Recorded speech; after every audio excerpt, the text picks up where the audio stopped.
नमस्कार, स्वागत है आप सभी लोगों का जेएमएच न्यूज चैनल में। एक बार फिर से मेरा नाम है नवनीत। जेएमएच उत्तर प्रदेश से तमाम अहम खबरें आ रही हैं। आपको बता दें यूपी सरकार से जुड़ी हुई कई अहम खबरों के बारे में हम चर्चा करने वाले हैं। सिलसिलेवार शुरुआत करते हैं पहली बड़ी खबर से। दरअसल उत्तर प्रदेश में जो है कोरोना के मामले बढ़ रहे हैं, मरीजों को सुविधाएं ना मिलने के आरोप भी लग रहे हैं। और इसी बीच जो है आपको बता दें जहाँ पर जनपद स्तर पर जिलाधिकारी भी मरीजों से डायरेक्ट तौर पर फ़ोन करके जानकारी ले रहे हैं, तो वहीं आपको बता दें अब उत्तर प्रदेश के सीएम भी फ़ोन करके जानकारी ले रहे हैं। और आपको बता दें मरीजों से हालचाल पूछ रहे हैं और पूछ रहे हैं कि कोई कमी तो नहीं है। जी हाँ, ऐसी एक खबर निकल कर आई। दरअसल आपको बता दें उत्तर प्रदेश के सीएम योगी आदित्यनाथ ने फ़ोन किया। फ़ोन करते हुए जो मरीज आइसोलेशन में था, यानी कि घर पर आइसोलेट था, उससे बात की, हालचाल पूछा कि दवाई वगैरह जो है समय पर आ रही है या फिर नहीं। आपको बता दें हैरानी की बात, उत्तर प्रदेश के सीएम के फ़ोन आने से पहले जो है डॉक्टरों ने अच्छी तरीके से मरीज की देखभाल भी की है। और आपको बता दें दवाइयों का इंतजाम किया है, भाप वगैरह लेना किस तरीके से इसके बारे में भी जानकारी दी है, क्योंकि उत्तर प्रदेश के सीएम का फ़ोन आ रहा था। आपको बता दें सीएम योगी आदित्यनाथ ने बाई फ़ोन जो है मरीज का हालचाल पूछा और डॉक्टरों में भी हड़बड़ी दिखी। डॉक्टरों ने भी सोचा कहीं ऐसा ना हो मरीज जो है फ़ोन पर प्रदेश के मुखिया को कुछ अगर डॉक्टरों के बारे में गलत कह देता है तो बड़ी कार्रवाई हो सकती है। अब एक किसको फ़ोन आया पहले तो ये जान लेते हैं। दरअसल आपको बता दें पूरी खबर क्या है। बुधवार को मुख्यमंत्री योगी आदित्यनाथ ने लखीमपुर में तैनात वन रक्षक अनिल कुमार को फोन करके उनका हालचाल पूछा। साथ ही कोई भी समस्या होने पर मोबाइल पर आए नंबर पर कॉल करने के लिए भी कहा। योगी आदित्यनाथ ने हालचाल पूछने पर जो है वन रक्षक अनिल कुमार भावुक भी हुए और कहा कि मुख्यमंत्री ने उनसे स्वास्थ्य से जुड़ी हुई जानकारी के साथ दवाएं और जांच के बारे में जो है सवाल किए। लखीमपुर में तैनात वन रक्षक अनिल कुमार 3 मई को जो है कोरोना संक्रमित हो गए थे। रिपोर्ट आने के बाद में होम आइसोलेशन में है। अनिल कुमार ने बताया कोरोना संक्रमित होने के बाद जब सामान्य आदमी उनका हालचाल नहीं पूछ रहा, ऐसे में सीएम फ़ोन करके उनका हालचाल पूछ रहे हैं और उनका हौसला भी बढ़ा रहे हैं। अनिल कुमार ने बताया करीब 3 मिनट की कॉल में सबसे पहले सीएम ने उनका हालचाल पूछा। साथ ही आपको बता दें सरकार की ओर से होम आइसोलेशन मरीजों को दी जा रही दवाओं की जानकारी ली। इस पर अनिल कुमार ने बताया कि उनको सुबह से कई डॉक्टरों के फ़ोन करके हालचाल पूछ चुके हैं, यानी कि सीएम के फ़ोन आने से पहले ही डॉक्टर जो है उनका हालचाल पूछ चुके हैं। साथ ही दवाएं और अन्य जरूरी वस्तुएं उनको जो है पहुंचाई जा रही हैं। तो यानी कि प्रदेश के मुखिया का फ़ोन आएगा फलाने व्यक्ति को, ये डॉक्टरों को पहले से ही पता था। इसी कारण से डॉक्टरों ने पहले से ही मरीज को अच्छी तरीके से व्यवस्थाएँ दी और खास ऐसी व्यवस्थाएँ सभी मरीजों को मिल पाएँ जिससे प्रदेश में जो मौतें हो रही है इनका सिलसिला रुक सके। और उत्तर प्रदेश के जो है सीएम योगी आदित्यनाथ ने भी एक अच्छा काम किया है। इससे निश्चित तौर पर उन डॉक्टरों में भी जो है लापरवाही, उन डॉक्टरों में भी हड़बड़ी रहेगी जो लापरवाही कर रहे हैं। और निश्चित तौर पर प्रदेश के सीएम के फ़ोन आने के बाद जनपद स्तर पर जो भी अस्पताल है वहाँ पर काम सुचारू रूप से होगा। वहीं आपको बता दें विभिन्न जनपदों के जिलाधिकारी भी अपने अपने स्तर पर जा रहे हैं और वहाँ पर फ़ोन करके मरीजों के हालचाल ले रहे हैं, मरीजों से पूछताछ भी कर रहे हैं कि उनको जो है व्यवस्थाएं दुरुस्त मिल रही हैं या फिर नहीं, उनको किसी प्रकार की दिक्कत तो नहीं है। दूसरी बड़ी खबर आपको बता देते हैं। दूसरी बड़ी खबर जो निकल कर आ रही है दुखद खबर है। दरअसल आपको बता दें राष्ट्रीय लोकदल के अध्यक्ष जो है उनकी मौत हो गई है। और आपको बता दें निधन के बाद जो है उत्तर प्रदेश के सीएम ने शोक व्यक्त किया, राज्यपाल ने भी शोक व्यक्त किया। दरअसल आपको बता दें यूपी की राज्यपाल आनंदीबेन पटेल, सीएम योगी आदित्यनाथ ने राष्ट्रीय लोकदल के अध्यक्ष चौधरी अजित सिंह के निधन पर गहरा शोक व्यक्त करते हुए शोक संतृप्त परिजनों के प्रति संवेदना प्रेषित की। योगी ने शोक जताया, कहा है कि प्रभु श्री राम से प्रार्थना है कि दिवंगत आत्मा को अपने परम धाम में स्थान व शोकाकुल परिजनों को यह अथाह दुख सहने की शक्ति प्रदान करे। आपको बता दें अजीत सिंह जो राष्ट्रीय लोकदल प्रमुख हैं और आपको बता दें इनको 6 मई का जो है निधन हो गया था, यानी कि आज। आपको बता दें कुछ दिन पहले कोरोना संक्रमित हो गए थे और गुरुग्राम के मेदांता अस्पताल में इनका इलाज चल रहा था। तो निश्चित तौर पर दुखद विषय है और जैसे ही खबर मिली तो प्रदेश के सीएम और राज्यपाल ने जो है निधन पर शोक जताया है। तीसरी बड़ी खबर निकल कर आ रही है, आपको बता देते हैं। तीसरी बड़ी खबर है कोरोना संकट के बीच जहां पर उत्तर प्रदेश की सरकार मरीजों का ख्याल रखने की बात कह रही है, तो वहीं आप बता दें गौशाला यानी गौ आश्रय स्थलों का भी ख्याल रखेगी। जी हाँ, एक बड़ी खबर निकल कर आ रही है। दरअसल आपको बता दें कोरोना संकट के बीच योगी सरकार को गायों की भी फिक्र है। गौशाला में ऑक्सीमीटर और थर्मल स्कैनर होगा, ये बड़ी खबर जो है निकल कर आ रही है। दरअसल आपको बता दें देश भर में एक तरफ कोविड महामारी की दूसरी लहर से जनता दम तोड़ रही, वहीं यूपी के सीएम योगी आदित्यनाथ ने अफसरों को एक गौरक्षा हेल्प डेस्क स्थापित करने के भी निर्देश जारी किए हैं। सरकार की ओर से जारी हुए निर्देश में कहा गया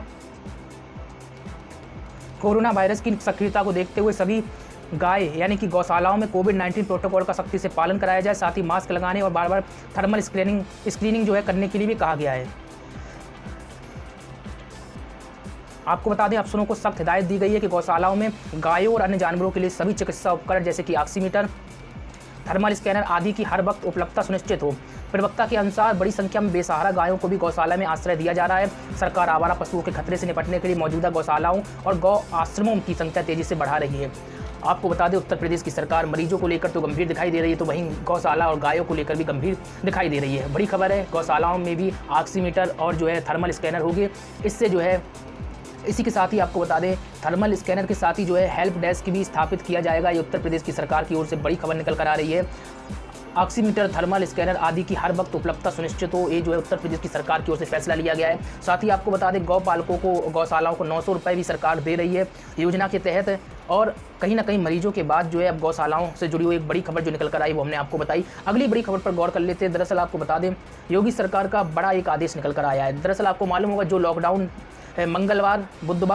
मंगलवार से बढ़ाया गया था 2 दिन के लिए, बुधवार और गुरुवार किया गया था। अब उसको जो गुरुवार को खुलना था और अब वो 2 दिन और बढ़ाया गया, यानी गुरुवार और शुक्रवार। इस तरीके से सोमवार को जाकर लॉकडाउन खुलेगा और निश्चित तौर पर सोमवार को पूरा रहेगा, मंगल को जाकर खुलेगा लॉकडाउन, इस तरीके से कह सकते हैं। लेकिन आपको बता दें, इसी लॉकडाउन के बीच कौन सी ऐसी सेवाएं हैं जो जारी रहेंगी और ऐसी कौन सी सेवाएं उनको पास की ज़रूरत नहीं पड़ेगी। चूँकि आपको बता दें, कोरोना काल में जो कर्मी काम कर रहे हैं उनको पास की आवश्यकता है, परंतु कुछ ऐसे लोग भी हैं, ऐसी जो है आपको कम्युनिटी भी है, उनको सरकार ने कह दिया कि पास में छूट रहेगी। इसके बारे में जान लेते हैं। दरअसल योगी सरकार का नया आदेश आया है, लॉकडाउन में बाहर निकलने के लिए पास की जरूरत नहीं होगी। योगी सरकार ने कोरोना वायरस संक्रमण के बढ़ते मामलों के बीच वीकेंड लॉकडाउन लगाए गए कर्फ्यू की अवधि को बुधवार के बाद 2 दिनों के लिए बढ़ाते हुए इसे 10 मई तक कर दिया गया। आपको बता दें, इसी बीच यूपी सरकार की ओर से एक और आदेश जारी किया गया, जिसमें औद्योगिक गतिविधियां, मेडिकल या आवश्यक सेवाओं की आपूर्ति, आवश्यक वस्तुओं का परिवहन, ई कॉमर्स ऑपरेशंस, आपात चिकित्सा वाले व्यक्ति और दूरसंचार, डाक सेवा, प्रिंट और इलेक्ट्रॉनिक मीडिया से जुड़े हुए लोगों को ई पास की जो है ज़रूरत नहीं होगी।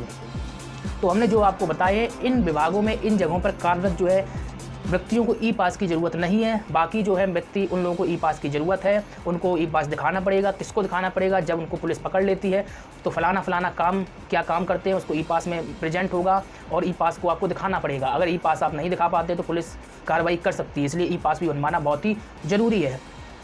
और अब सवाल यहाँ पर ये आता है कि उत्तर प्रदेश की सरकार जो है लॉकडाउन जो है सप्ताह भर का ऐलान क्यों नहीं कर रही है, फिर महीने भर का ऐलान क्यों नहीं कर रही है, छुटपुट तरीके से लॉकडाउन क्यों लगा रही है? इसका क्या कारण है? ऐसा क्यों कर रही है? जैसे आपको मालूम होगा, पहले वीकेंड के तहत 1 दिन लॉकडाउन था, फिर 2 दिन लॉकडाउन था और फिर उसके बाद 2 दिन और बढ़ाए गए। तो इस तरीके से लॉकडाउन क्यों लगा रही है उत्तर प्रदेश की सरकार? इकट्ठा 1 सप्ताह के लिए या फिर 1 महीने के लिए लॉकडाउन क्यों नहीं लगा रही है? बहुत लोगों के मन में सवाल हो रहा होगा कि ऐसा सरकार क्यों नहीं कर रही है। तो जान लेते हैं। दरअसल मुख्यमंत्री योगी आदित्यनाथ ने एक बार फिर से साफ कर दिया है कि प्रदेश पूर्ण तालाबंदी की ओर नहीं जाएगा और पूरी सख्ती के साथ आंशिक कोरोना कर्फ्यू की नीति जारी रहेगी।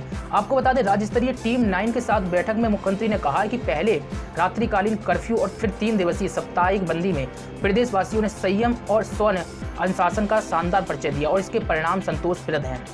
यहाँ तक कि देखिए, आंशिक कोरोना कर्फ्यू अब सोमवार सुबह 7 बजे तक लागू रहेगा और इससे स्पष्ट हो जाता है कि उत्तर प्रदेश के सीएम बैठक करके निर्देश कर रहे हैं कि किसी भी तरीके से जो है पूर्णतया, जैसे कि हमने ऐलान कर दिया कि 1 माह का कर्फ्यू लगेगा, 1 माह का लॉकडाउन लगेगा, तो ऐसा ऐलान नहीं होगा। दरअसल सीएम ने बैठक में एक स्पष्ट तौर पर संकेत दे दिए हैं और ये संकेत देने का मकसद क्या है? ताकि लोगों के अंदर हड़बड़ाहट पैदा ना हो और महंगाई की दर एकदम से ना बढ़ पाए।